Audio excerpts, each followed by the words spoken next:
Thank you very much, Fred. Y de las redes centrales de contenido nos vamos a mover a otros tipos de centralidades más bien ubicadas por la zona y pasaremos a la presentación de anillos de fibra para capitales de Centroamérica. Es una iniciativa que nos presenta el director ejecutivo de la red mexicana CUDI y presidente del Consejo de Directivo de Red Clara, el señor Carlos Casasus. Adelante, Carlos.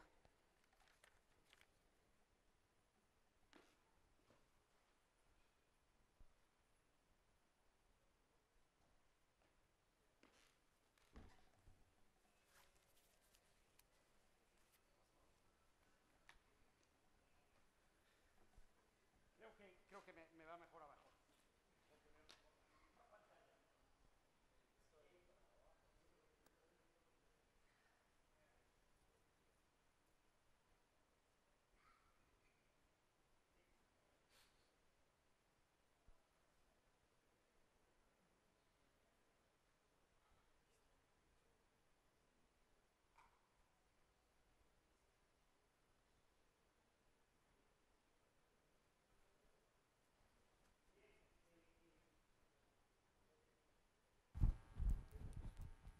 Pensando aquí en que íbamos a estar en Centroamérica, me pareció importante compartir con ustedes esta iniciativa que estamos tratando de implementar, que obviamente tiene un gran esfuerzo colectivo y de organización para poderse llevar a cabo.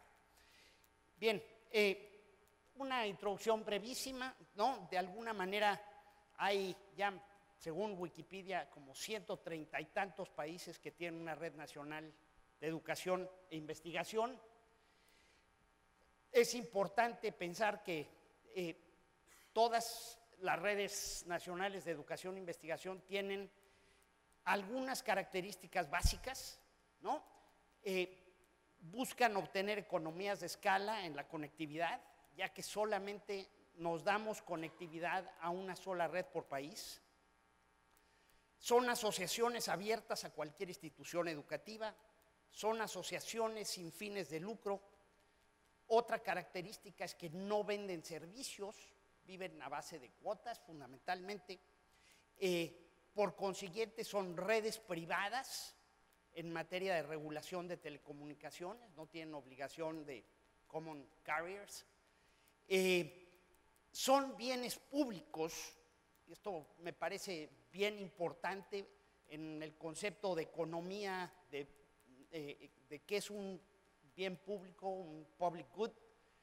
Es un bien que tiene externalidades positivas, ¿no?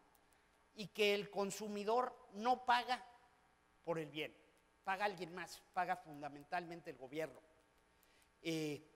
Por consiguiente, la mayoría de las redes nacionales de educación e investigación reciben fondos públicos, y otra característica es que son controladas por sus beneficiarios, las universidades, los centros de investigación, ¿no? La idea fundamental de tener este tipo de infraestructuras es que básicamente abaratan el costo de la conectividad, ¿no? Básicamente a mí se me ocurren tres razones. Primero, porque agregan el poder de compra de las universidades de un país. Segundo, porque no tienen fines de lucro. Y tercero, porque reciben importantes subsidios del gobierno en este sentido de ser bienes públicos, como las carreteras, ¿no? O sea, de alguna manera, bien. Entonces, lo que pensamos es que la conectividad, por lo menos en los países con menor desarrollo del mercado de telecomunicaciones, el costo de conectarse a través de una red nacional de educación e investigación tiene un orden de magnitud menor, ¿no? Un cero menos, ¿no? O sea, creemos que poder tener mucho más conectividad por un menor costo para las universidades. La otra cosa es que para las universidades en general, el costo no depende del volumen de tráfico consumido. En fin, yo pago mi cuota de CUDI y puedo consumir todo el ancho de banda que pueda yo por esa cuota. Y la otra cosa es que están enfocadas a las aplicaciones de una universidad. Las universidades concentran a muchos usuarios en un solo lugar y básicamente pues sirven para hacer investigación. Si quiero tener acceso a los instrumentos, si quiero tener acceso a las bases de datos, necesito grandes anchos de banda, puedo tener acceso a bibliotecas digitales, a MOOCs, a videoconferencias, etcétera, a todo el ecosistema que manejamos en las redes nacionales de educación. Las redes regionales como Clara, ¿no?, organizan la conectividad de una región y son organizaciones sin fines de lucro controladas por las redes nacionales. Y hay muchos ejemplos como REANT, como Nordunet, como APAN, como EUMED Connect, Ubuntunet, WACREN, Caribnet, Clara, ¿no? Vamos a decir, estas son también un fenómeno prevalente para agrupar y hacer economías de escala entre las redes nacionales de educación regionales.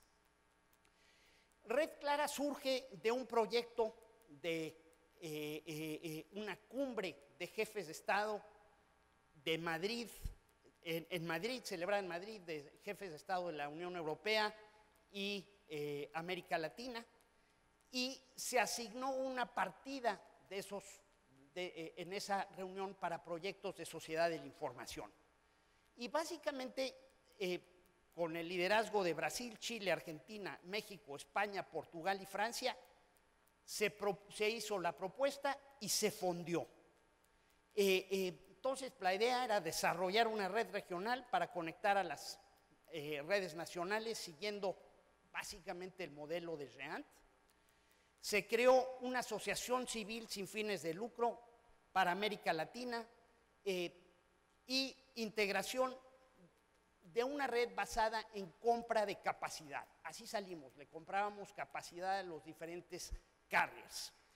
Después se tuvo una segunda ronda de fondeo en 2009 a 2012 que tuvo un fondeo de 18 millones de euros que nos permitió comprar capacidad básicamente de IRUs, de derechos de uso sobre la fibra, que nos permitió bajar los costos de operación anuales de una manera dramática, y eso básicamente terminó garantizando la sustentabilidad de Clara, aunque se retiró el fondeo en 2012 de la Comisión Económica Europea. Y recientemente estamos en el proceso de implementar el proyecto VELA, que tiene varios componentes. Primero, la conectividad directa a Europa, y después la construcción de fibra en la parte sur de Clara, básicamente para los países de América del Sur. Es un proyecto grandotote, en principio van a ser como 50 y tantos millones de euros, aportados una parte por la Comunidad Económica Europea, pero otra parte por los países beneficiados de esta conectividad. En América Central, básicamente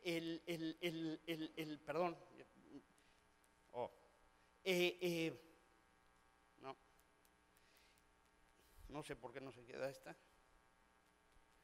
Con los recursos de la segunda etapa de fondeo, ¿no?, de Red Clara, se compró a Ufinet un derecho de uso de fibra oscura que va desde Tapachula hasta Ciudad de Panamá.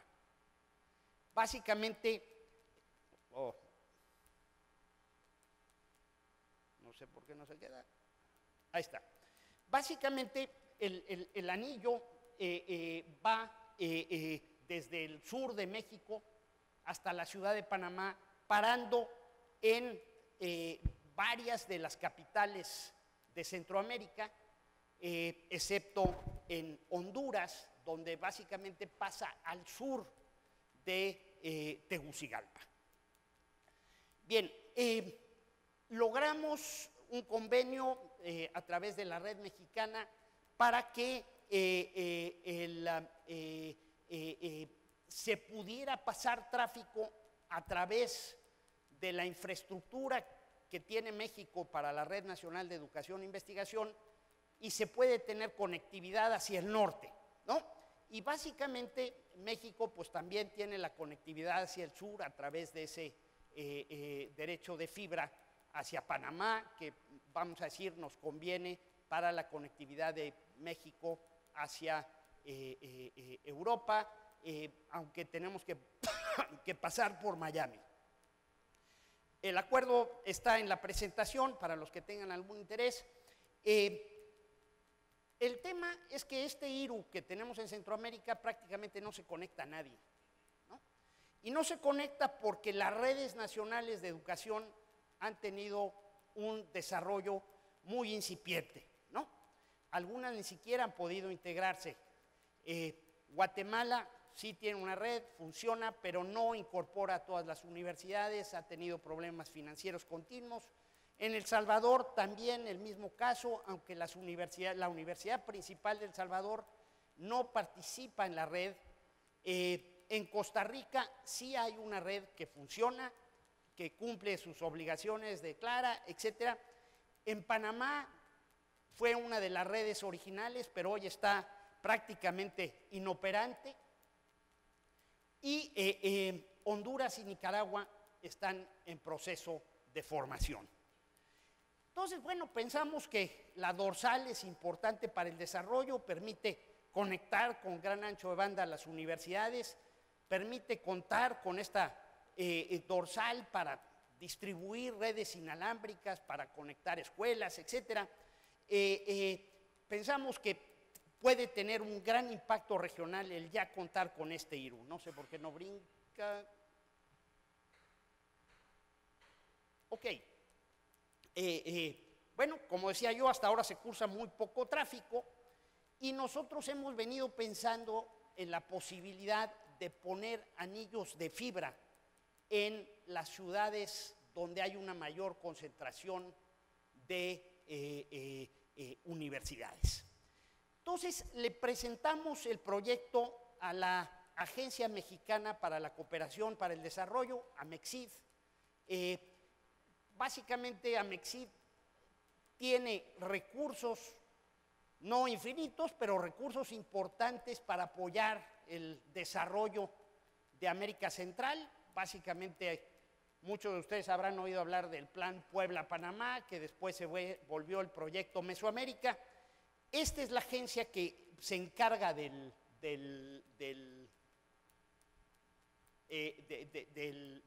proyecto Mesoamérica.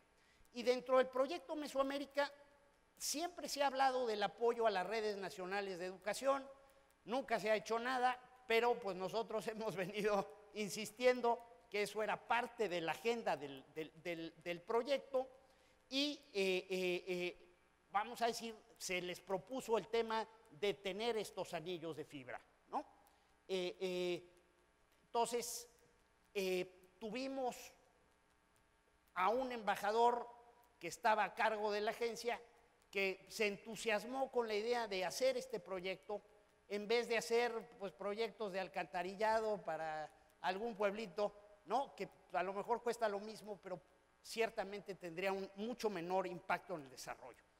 Y entonces logramos que el embajador fuera a una reunión del CESUCA, del Consejo Superior Universitario de Centroamérica.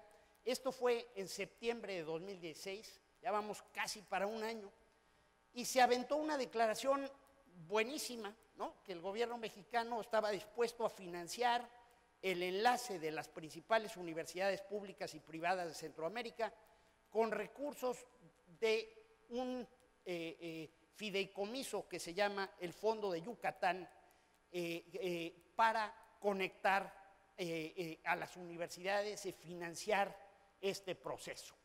Aquí está un poco más del texto de la declaración, perdón.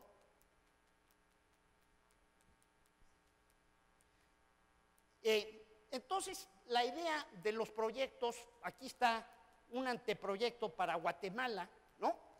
Propone construir un anillo de fibra y de alguna manera el proyecto considera 12 instituciones, aproximadamente 50 kilómetros, un costo que inicialmente se previó en alrededor de $5,000 por kilómetro. Entonces el costo del anillo costaría unos $250,000, adicionalmente equipamiento por unos $300,000. No sé por qué no, a lo mejor ya esta está, si me la pasas te lo agradezco. Ok, entonces la que sigue, porfa. En fin, entonces se ubicaron las universidades con Google Maps. La que sigue, se dibujó un anillo todavía a nivel de Google Maps, ¿no? La que sigue, porfa.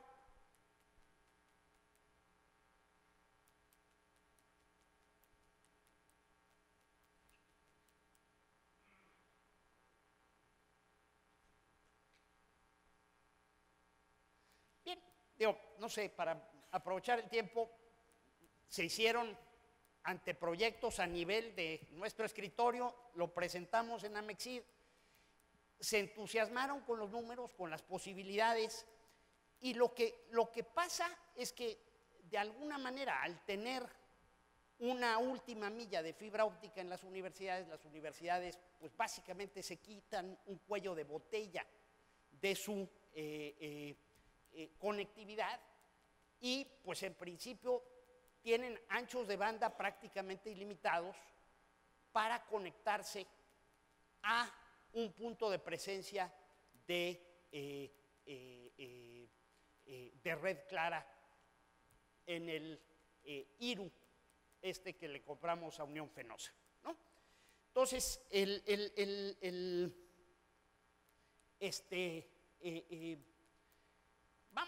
los números nos dicen que probablemente una universidad típicamente está gastando $50 mensuales por cada megabit por segundo, si toma en cuenta el costo del enlace, ¿no? Y entonces, pues a lo mejor por un gasto de $60,000 anuales consiguen hoy 100 megabits por segundo. Una vez tomado el anillo y ya conectados al anillo, ¿no? Probablemente podrían tener anchos de banda de 500 megabits por segundo, pagando unos $2,500 mensuales, ¿no? Entonces, básicamente, con un costo de la mitad podrían multiplicar por 5 sus anchos de banda. Obviamente estos números son aproximados y de escritorio todavía, ¿no? Pero esto entusiasmó a la Agencia Mexicana de Desarrollo y de alguna manera, ahí están los números, vamos, los podemos discutir y analizar, etcétera. Pero lo que siguió como parte del proceso fue convocar a las redes de cada uno de los países y hasta ahora nos han respondido 4: Costa Rica, Nicaragua, Guatemala y Honduras. Y esto, básicamente, esta respuesta es que integraron su versión de este anteproyecto y se la mandaron a Amexid, ¿no?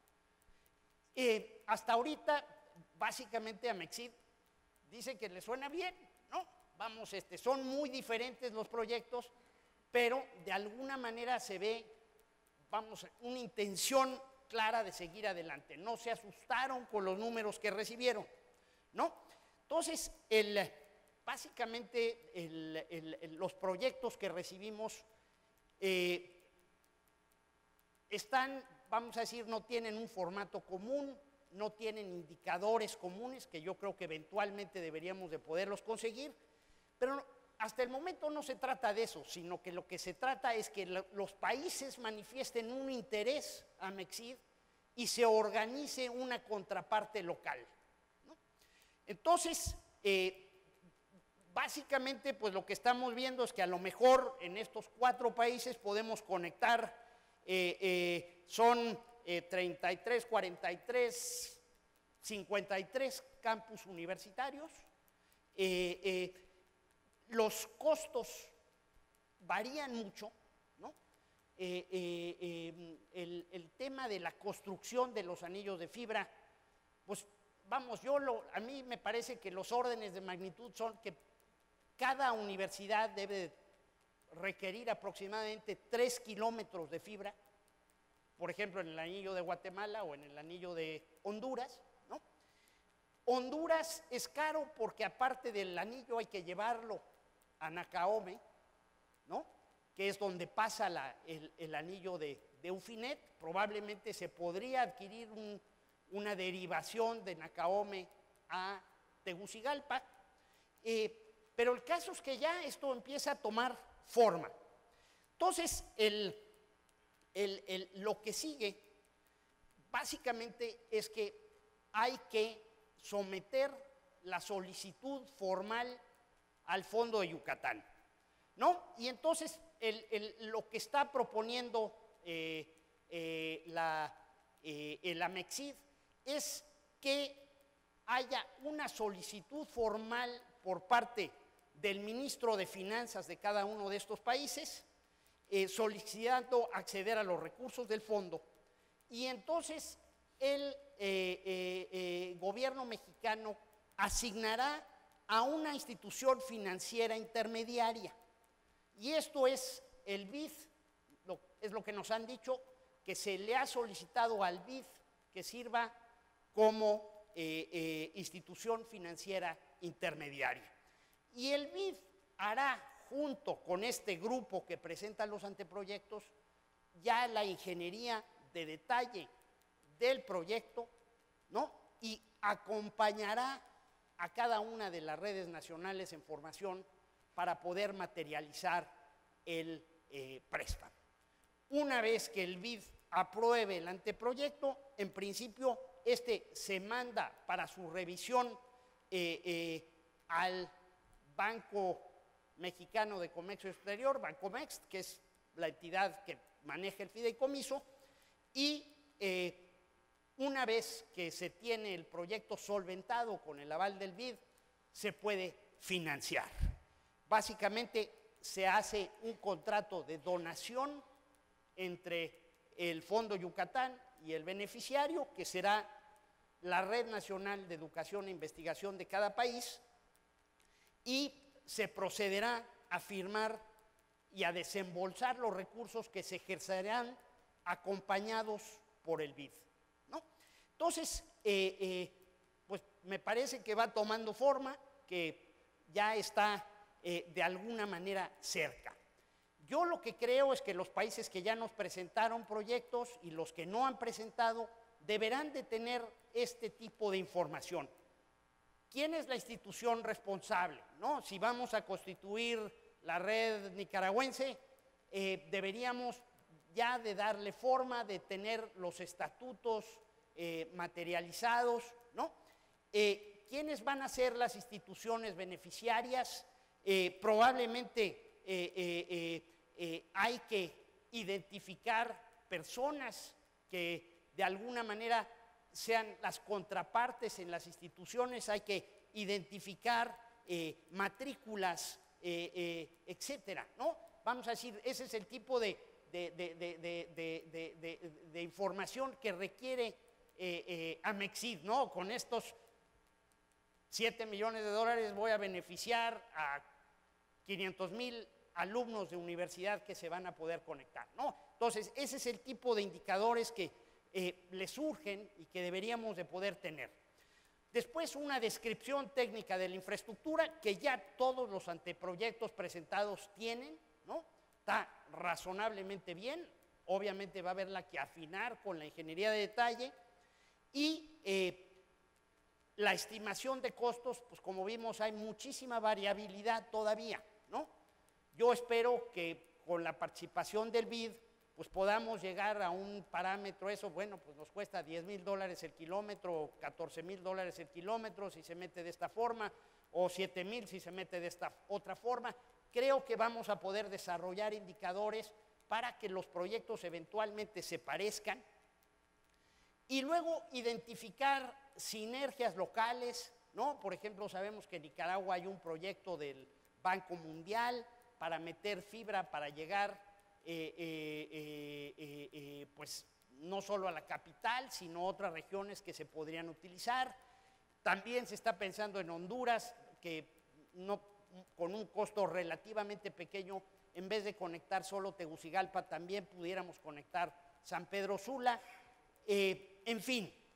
Y el tema de tener contrapartidas locales, esto es clave porque la red nacional eventualmente se tiene que encargar de mantener esa red operando y de absorber sus costos. Entonces, y ese pues es un compromiso de país a país que se tiene que tomar, ¿no? Y que pues los proyectos de ayuda, como son los de la Comunidad Económica Europea, me imagino que Amexit tiene compromisos similares, pues hace que el país se comprometa en estos temas, ¿no? Me parece que hay que ir trabajando esta información. Y la última parte que me parece bien importante es que en las últimas semanas la Comunidad Económica Europea nos ha contactado formalmente a Amexit, ¿no?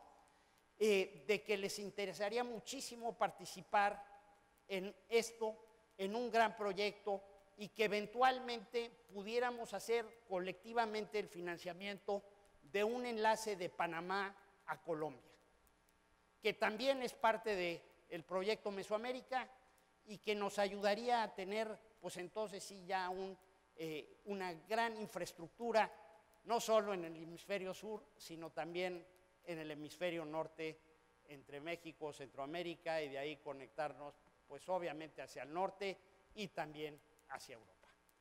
Entonces, vamos, yo les propuse aquí que los que estuvieran interesados en platicar más en corto, nos pudiéramos reunir a tomar un café en la sala Jacarandas, creo, Jacarandas 2, ¿no? Vamos, estoy a sus órdenes para ver con los gentes de Centroamérica que estén aquí, pues vamos a decir cómo avanzar, qué dudas tienen, y poder tratar de implementar esto. Es bien importante que nos apuremos, porque México está entrando en un proceso de elecciones. Las elecciones en México son en julio del año que entra, pero empiezan vamos a decir, en el momento que haya candidatos, los políticos de todos los partidos se van a las campañas y entonces enfrentamos una cantidad de cambios bárbaros, ¿no? Yo creo que tenemos que hacer un esfuerzo para estar listos en un par de meses, por lo menos con estos 4 proyectos, ¿no? Vamos a decir, Panamá nos contactó, el lunes estaba aquí gente de Panamá, no sé si están por aquí, pero obviamente me encantaría poder reavivar el tema de Panamá y vamos, estoy seguro que podemos ir a Panamá a platicar de esto. Y Lito también de El Salvador, que vamos, hay que ver cómo involucramos a todas las universidades grandes para que esto tenga el impacto político para poder seguir adelante. No sé, todas sus órdenes. Gracias.